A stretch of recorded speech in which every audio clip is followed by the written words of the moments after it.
The history of racing, specifically NASCAR, runs deep in the hills of western North Carolina.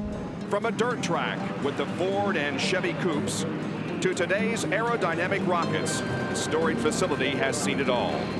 In Wilkes County, racing history can be found on street corners, in barns, and on hillsides. It's not just a hobby in these hills, it's a way of life. The best evidence of that can be found in the town of North Wilkesboro, where practically everyone knows about North Wilkesboro Speedway.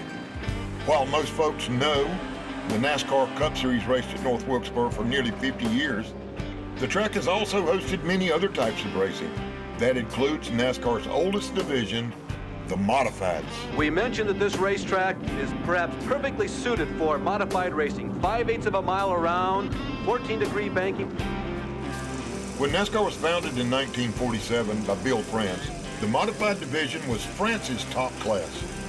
It wasn't until 1949 when what we now call the NASCAR Cup Series made its debut.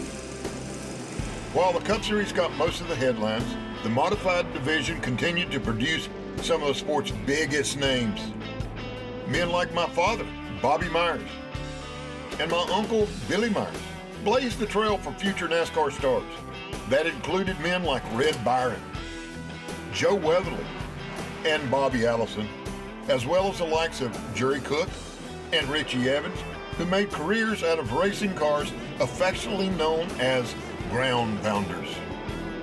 You may not know it, but modified racing and North Wilkesboro Speedway have a long history. When North Wilkesboro opened its doors for the first time on May the 18th, 1947, it was for a modified race that was won by future NASCAR star Fonnie Flock.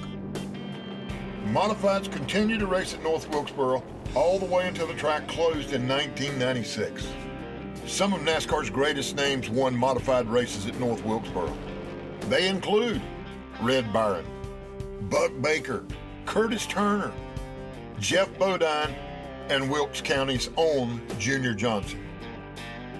And you can't forget about the modified racing greatest stars like Ray Hendrick, Jimmy Spencer, Satch Worley, and Junior Miller. They're all modified winners at historic North Wilkesboro. When racing finally made its way back to North Wilkesboro in 2022, modifieds led the charge. Now, for the first time ever, the NASCAR Wheeling Modified Tour heads to North Wilkesboro Speedway on September 30th for the Brushy Mountain Power Sports 150. Which driver will take the famous elevator ride to Victory Lane? Could it be Bonsignor, Seal, or Beard? Or maybe someone named Newman or Labonte? Or maybe, just maybe, it'll be someone named Myers. You'll have to be there to find out.